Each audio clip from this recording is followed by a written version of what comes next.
Welcome to the Enlightened Indies podcast, where we focus on the human element of digital publishing. Our intent is to share, teach, guide, and enlighten those new to or considering self-publishing. Join us for insightful talks given by successful self-published authors on what they've learned, what works, and what doesn't.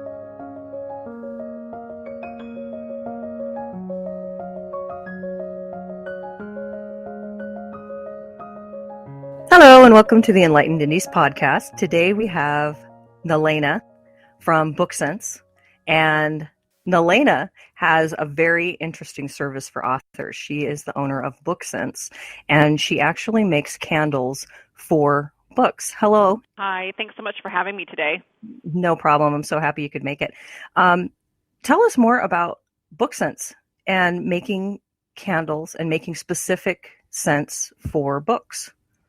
Well, BookSense is sort of a meeting of a few things that I love, and candles, books, and sort of being an entrepreneur and being in business for myself. So BookSense is basically my creative outlet. It allows me to take books that I love, books that other people love, and create fragrances that are inspired by those books. So I have quite a few lines, Outlander to the Black Dagger Brotherhood, which are my two biggest lines. And then I have a lot of standalone candles as well for like Pemberley Garden. I have a couple of Harry Potter Emertensia ones. And so I have a lot of different just books that have kind of inspired me. It was actually Outlander that caught my eye with you and made me contact you and have you do a candle for one of my books.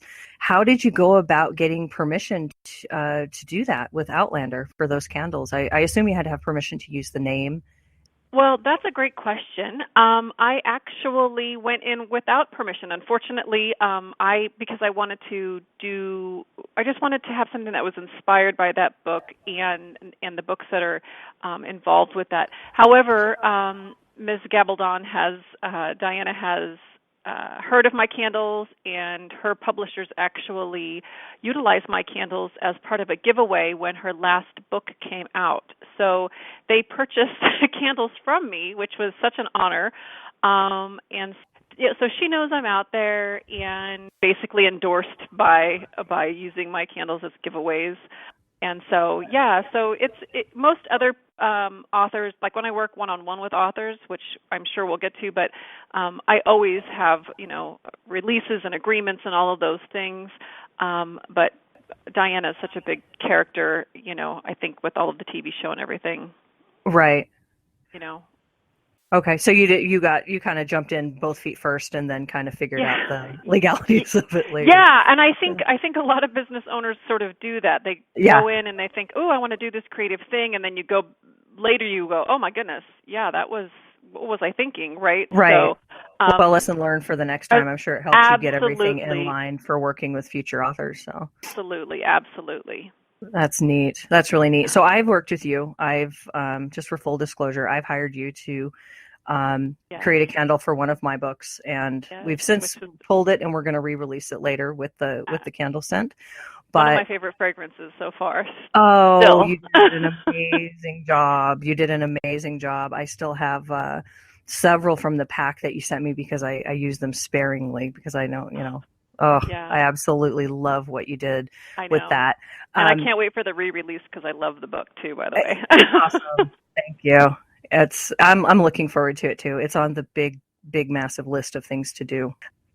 So you have something called the Writer's Block, and you're open to making candles for anybody with a book, indie or traditionally published, correct? Absolutely. Yes, Okay. I have worked with all sorts of different levels of authors, from people who have small publishing, they're with a small publishing house, to self-publishing, authors who have multiple books already out into the world, and then, first-time authors, a couple of those as well, their very first book. It's exciting, and I really do love working with authors. They understand the creative process for sure.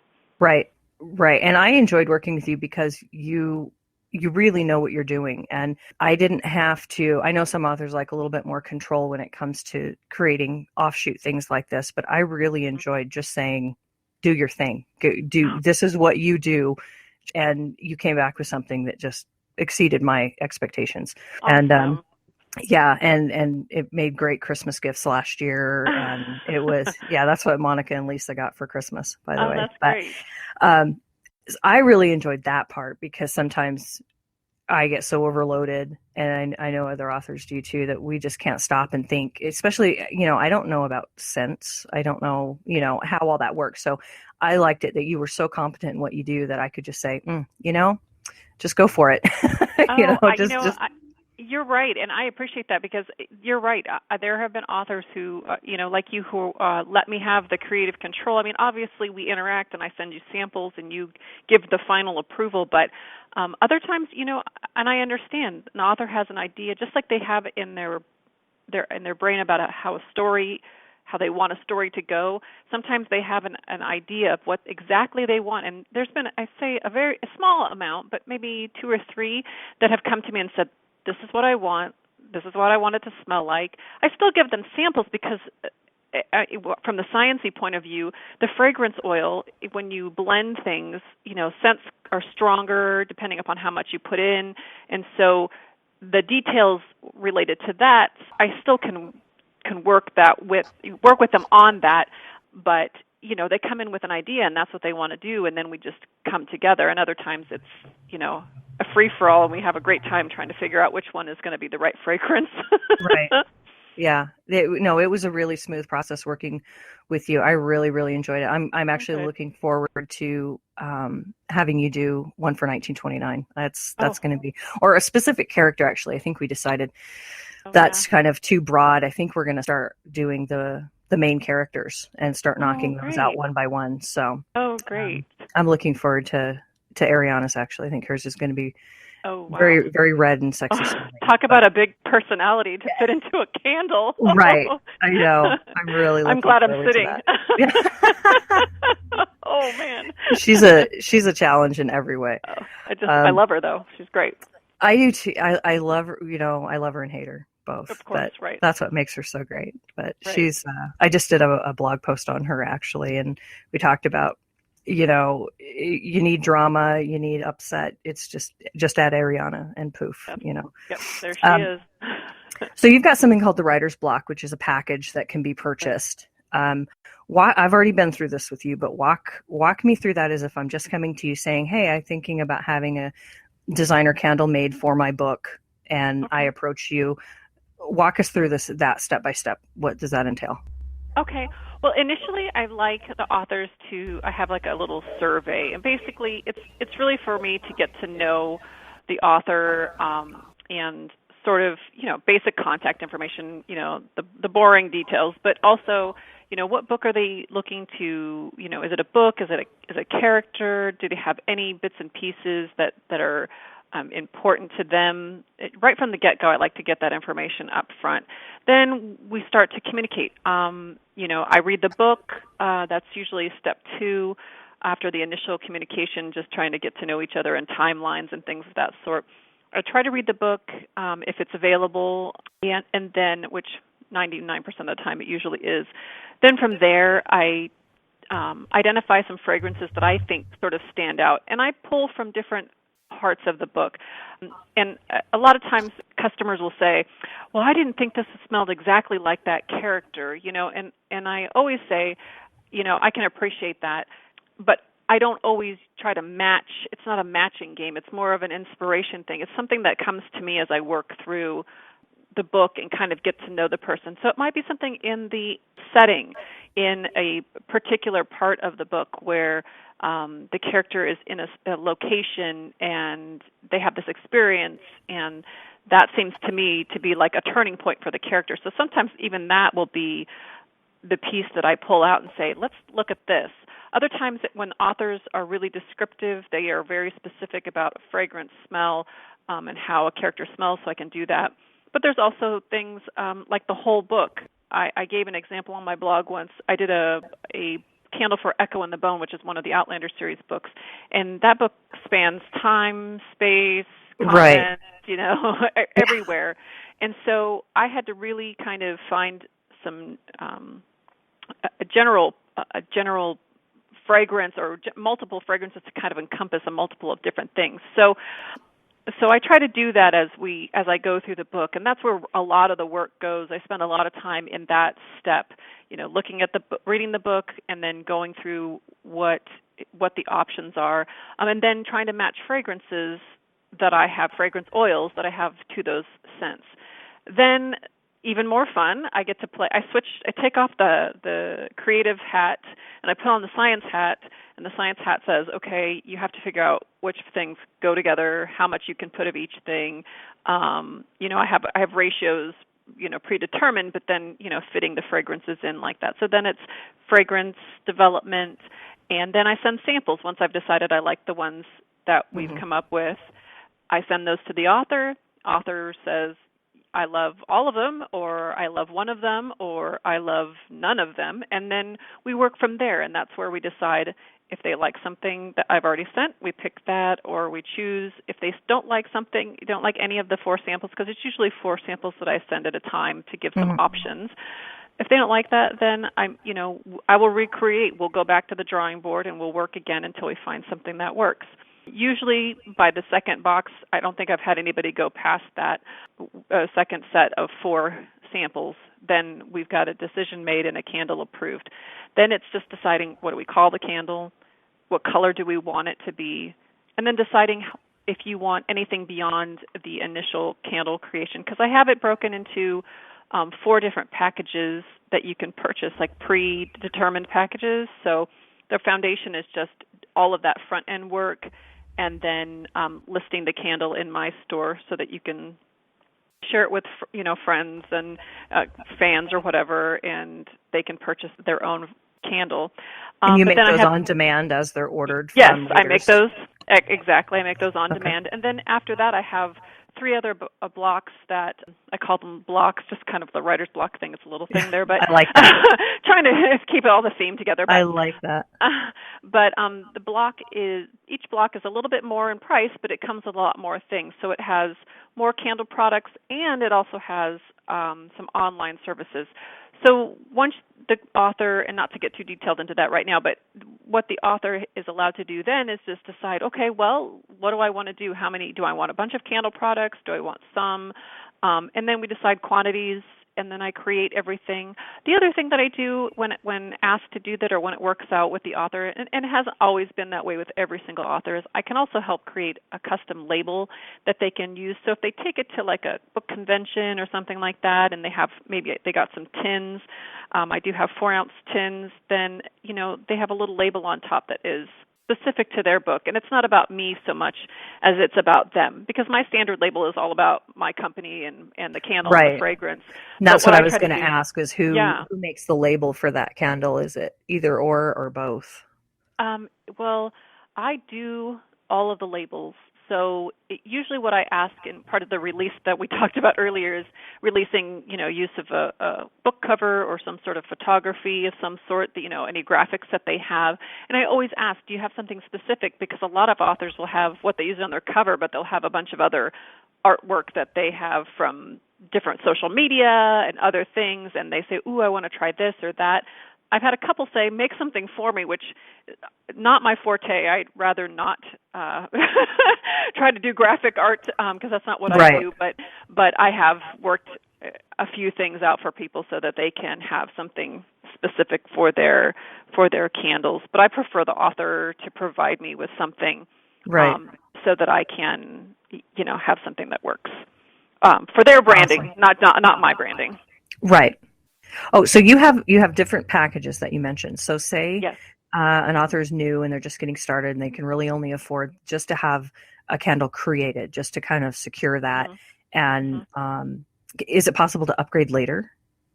It is possible to upgrade later. It's also possible, and even if they just bought, so if they bought the very foundation, the smallest thing, which is just the basic development, they can definitely add on later. The other thing that's great is if they bump up to the next level, which is it's under $100. It's a reasonable price. they get the extra candle products that would come along with, tins or tarts and extra candle, full-size candles, and then some of the internet things that I do, like featuring things on Facebook. But they also get bulk pricing on all product reorders for anything fantastic. that they buy after that. So say, like just using you as an example, you have something, you have a candle fragrance that you purchased, and say you did it early in the year, and then you were like, ooh, Christmas is coming. I'd love to give a bunch of those away. So you want to order 10 or 20 tins or something like that. I can give you a bulk price on those product reorders so that you don't have to pay what I would charge, full price, or right. Or even if it was full-size candles, I wouldn't charge you the full price. I would give you a special bulk pricing. And these are perfect, especially the smaller tins, and even even the bigger glass jars, because I received several of those glass jars in the package that I got from you. But these are perfect for promotions, for giveaways, for raffles, for all kinds. I mean, it's a fantastic source of marketing. And at first, when Monica first mentioned it, I wasn't, I was zoned into what project I was working on, and it didn't quite click. And she says, hey, we should do this. And because I actually found the Outlander candle and forwarded it to her, and I had just gotten her into reading the series, so she was still in the first book. And then she looked into you, and she comes back to me. She's like, we need to do this. And I was like, what? Why? I have candles. I don't, I love my books, but and she says, no. Anyway, I said, well, I didn't see the big picture. And then she started, rattling it off. Molly, we can do giveaways, we can do prizes, we can do, these are for marketing. And then it hit me, and I thought, oh yeah, you're right. That's a good idea. So initially I was just thinking, I can read my book and smell my book at the same time. And I wasn't seeing the bigger picture. And when she laid it out for me, it made a whole lot of sense. And, we're looking forward to having you burn through the entire series in the near future. So wonderful. Well, I think what's really important, and it's a great kind of example of where maybe you guys, authors are so focused on the book and they've got their projects going, and almost every author I know has 3 books going in their head and one that they're doing writing at this. There's just so much going on. That sometimes it's nice to just have someone sort of help with these other marketing things. Like the business side is such, a stress. So one of the things I like to remind authors is that, there's a strong connection between fragrance and memories. So, your brain is making these connections, and, if you think about like your favorite scents from the summer, like, Coppertone, I don't know if I can say that on here. Yeah. But suntan lotion, there's a smell, coconut smell, that you think of. You smell that any time of year, and you think of going to the beach or being out at by the lake or whatever. And if you can get that same connection with your readers related to your story, think about how many hours they have that thought. They're thinking about you and your story. And that's something that a bookmark really can't do. I mean, they can look at it, but that to me is where the real value and kind of next level of marketing and branding the candles go. It is. Your scent ingrains it in their brain, and if it's on their brain, they're going to talk about it. Absolutely. They're going to share with others. They're going to want to buy it as a gift, a candle with a book, and give it as a gift because they love the book so much, and then they love the candle, and people come over and what's that smell? Oh, this is, it's marketing that just keeps on giving. And there really is no better than word of mouth. I mean, that is truly the best marketing out there. And this provides a fantastic gateway for word of mouth. Exactly. So you're working on something else too, and like a lot of creative entrepreneurs, you don't just do one thing. I don't think any of us just do one thing. No. We have our fingers in all kinds of other projects. It's crazy, isn't it? I know. You think it would be enough, but it's not. We have to keep expanding and branching out. And you're doing. You've just started something called the Creative Business Roadmap for entrepreneurs of all areas, not just writers, but anybody that's looking into starting their own business. Yes, actually, I have. I just did. I was asked by a local library, which I love to support libraries. I mean, first of all, they give you free books. Who can pass up that? But then Right. they provide so many different resources to the community, and I just like to help out any way that I can. And I had worked with this library before. They actually had me help them with a fundraising. They used my candles as part of a fundraising project for their Friends of the Library. So they knew me from a previous experience and interaction, but they asked me if I would come and do a talk at the library about being a creative business person, and what does that mean, and can I provide some insight to people who might be interested in starting their own creative business. So I was honored, of course, to be a part of it. So I sat down and I thought, how can I approach this? I've learned so much in the past couple of years because I've been in business for just 2 years, and how can I help people? And so I sat down and I put together like a presentation workbook, and I sort of used a Route 66 kind of road trip theme, because really, as entrepreneurs and as creative business people, no matter what you're doing, it's all the process. You're always headed somewhere. You're always onto that next project, or you're always working on the project, and it doesn't just happen, overnight. It's a process. Right. You never and really so, arrive. There's right. always something to do. There's always something to reach for. Exactly. And so so I put together this workbook and did a presentation, and basically I hit on my five tips for your unique road trip as a creative entrepreneur, a creative business person. And I came up with things like, why do you want to go down this road? What's your purpose? What's your mission? And then of course, keeping with that fun road trip theme, who's in the car with you? Are you letting the right people in? Are your customers there? Or, are you letting the internet trolls take over? Those guys Right. don't need to be in your car.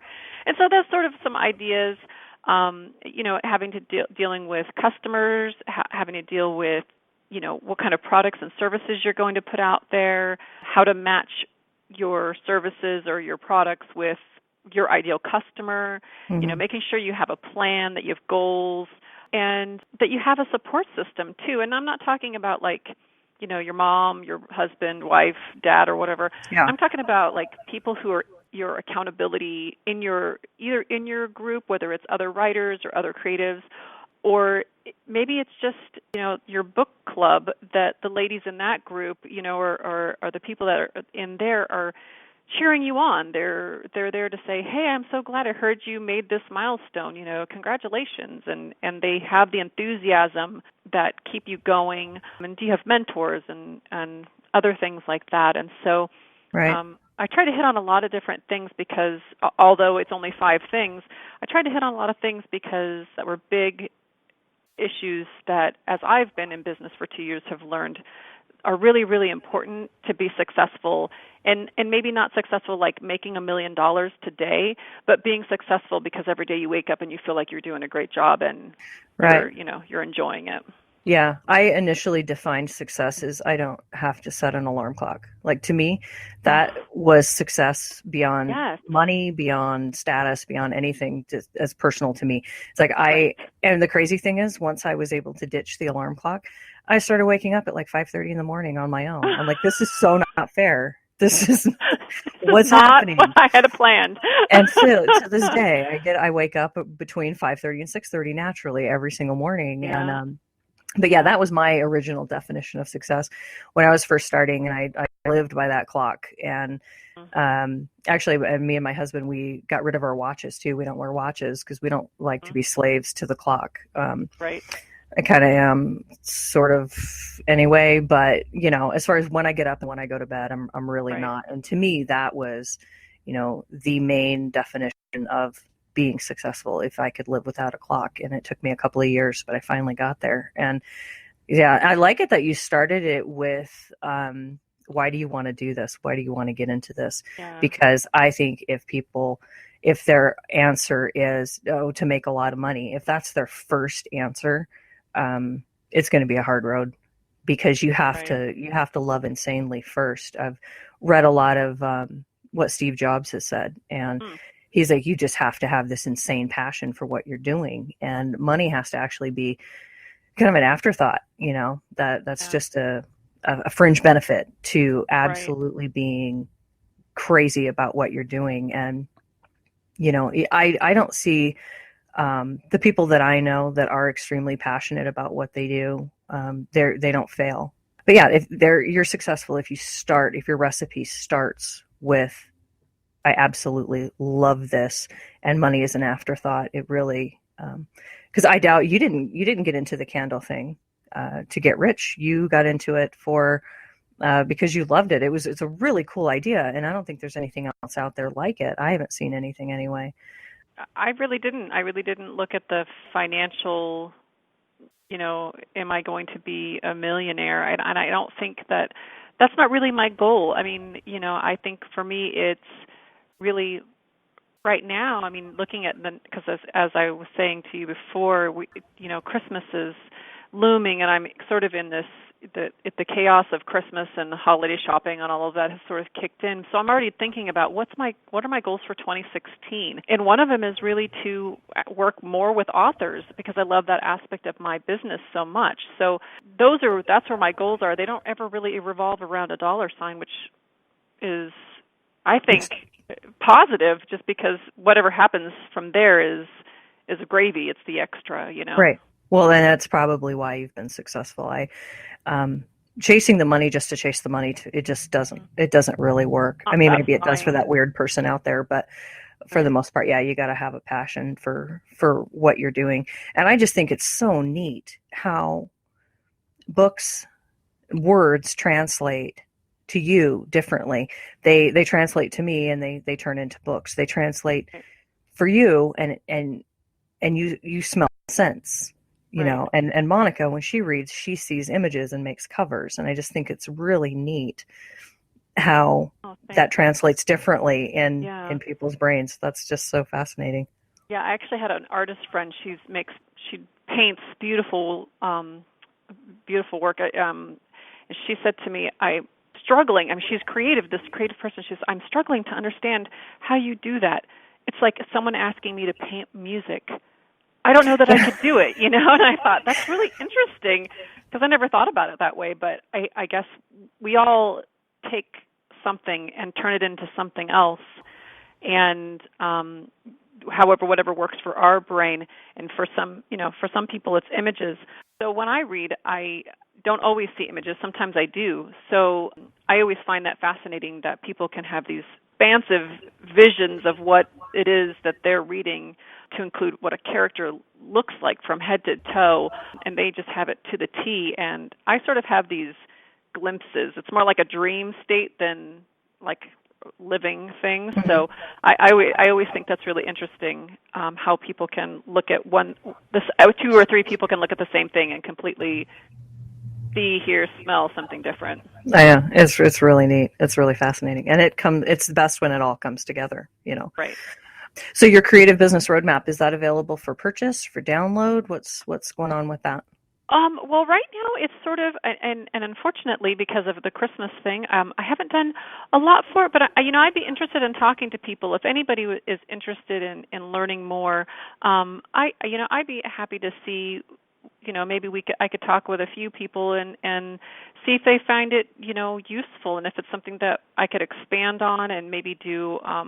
I was thinking like webinar or something where I could reach a group of people versus Yeah. doing one-on-ones. Those are some things that I'm thinking about doing, just as ways to reach out into the creative community. I'm not the only one who has these ideas, but I actually have a business degree. I have two of them. So Oh, nice. So you know what you're talking about. so I come from a business background, and then applying a lot of those things, translating that into a creative mindset. So I'm actually, everything that I'm doing is things that I've learned from a business school at a university. So, Right. Yeah. So yeah, you know your yeah. stuff. Well, So, I don't know if I don't want to toot my own horn, but I have the background, so I think right. from there, I feel like it's a natural conversation for me to have with people, and so those are things that I'm thinking about doing. But I don't have anything definitely planned at this point. But I Okay. definitely would love to talk to people who might be interested in it. So it's in development then. But Mm-hmm. your testimony to what you do know is evident in your own business. I mean, you've only been in business 2 years, Yeah. and look what you've done with it. It's pretty Oh, thanks. impressive. I Yeah. do want to ask you before we go, what's your favorite candle scent that you've created with Oh, everybody asks me this. I This oh is I so know, I hard. know. It's like picking your favorite kid, Gosh. Then two or Um, three. What are the top two or three ish the off the top of your head? top two or three-ish. Okay. All right. So I definitely like the candle that I made for you, which was the Nikolai candle. That one I really loved. That fragrance is super sexy, and I can't wait for us to re-release that. Um, I'm looking forward to it. Yeah, beyond that, I'm thinking I have one of the Black Dagger Brotherhood candles. It's Rage. He smells to me like and anybody who knows those books, Rage is one of those characters that's just lovable. You just can't not love him. And I imagine him sitting in the setting of this mansion that they live in with this sweatshirt, and just having this. There's something about the scent. It's sexy, but it's like cozy, and so I really like that fragrance. And then I recently made, I will say that this is so hard. I know. I'm trying to think of them. The third one I would say is probably one of my new Harry Potter fragrances. There's two of them that I like. One is the Sweet on You, which has a coffee and like sweets. It's very food fragranced, Mhm. which I like. But the other one is Apple of My Eye, and I think I like that one just a tad bit better, only because it has a popcorn smell to it. And I absolutely love popcorn, and Oh it has yeah. popcorn and apple and caramel, Oh. and it's like the perfect fall candle, and it just smells really good. So Oh. those are some, yeah. I know. I guess that would be a hard question because you'd have to love what you put together before you send it out for approval. Yeah, You're not gonna smell yeah. something and say, it's all right, and then pass it off Yeah, and for approval. and I will say there is one candle that I'm not very fond of, and it's not really that it smells bad. A lot of people love it, absolutely love it. It's because it has lavender in it, and it's Blackjack, and it's kind of funny because Blackjack is the bad guy in the Outlander Right. series. But I don't like the smell of lavender of all the things. It's crazy. Right. A lot of people love that. I love that I don't like that candle just because it's him, but Yeah. lots of people love that candle. So it doesn't Yeah. smell bad. It's just not a fragrance that I prefer. So Oh wow. So have you done all the Outlander characters then? I have been holding back on a couple. Jamie Fraser is the one I sell the most of. I mean, it's funny because the books are told from Claire's Well, perspective, yeah. but everybody's buying Jamie. So Yeah, that doesn't matter. yeah. So I have Jamie Dougal, Claire, Blackjack, and Lord John that are already out in my store. I have some plans for Brianna and Roger that I'm holding on to that may come out next year, just sort of in line with the next part of the series coming back to HBO. But Stars, actually. Oh, thank you for saying that. That's okay. Actually, it was the only reason that I got cable again. I lived without cable for 3 years, and I was just fine. And then Outlander came out, and I was like, "Oh man." Oh. Yeah, okay, I think we had to add that channel too because I don't think I had it when we originally signed up for for cable. So yeah, so I actually got that just to watch that show. So available on Stars.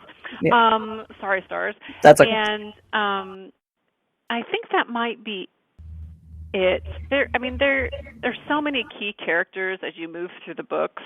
So I try to pick fan favorites really, of ones that people, and Lord John had had a huge following. So and so he was one that I thought made sense. And of course, gotta love to hate Blackjack. So who Right. knows? There's always, that's the great thing about this, is that as inspiration comes up, or I read a book, like I just read a book not too long ago about coconut cake. It's The Coincidence of Coconut Cake, and Amy, oh gosh, I'm trying to remember who wrote that, and I'm sorry, I'm having a blank there on that one, but her book has this coconut cake, and it actually has a recipe from one, in the back of the book, and I made the recipe, and I was like, I have to make a candle for this, and so so I did. It's called Lou, and it's coconut cake, and a little bit of mapled bacon. And that's another one I forgot about. That's really smells amazing. I've actually burned the sample that I made as I was working on it, because I always pre-test everything before I put it in the store. Nice. I've burned that up multiple of times. That's definitely, that's a good one if you want people to think you're baking, like if you're trying to sell your house. Oh, that sounds amazing. Yeah. That sounds amazing. Okay. Well, thank you so much for taking the time to talk to me. And it was so fun.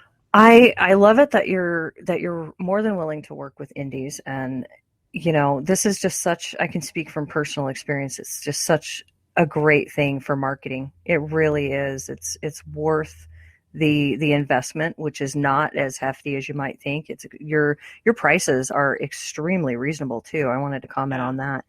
Extremely reasonable. I was super happy with that. And I'm really looking forward to starting in on the 1929 characters after Christmas. I think we're both pretty stacked up through the holidays. So I think I'll shoot you an email after the holidays. Awesome. And we'll get started with that. I'm going to have to go back and just read all of her sections that I need to, if you're going to start off with trouble.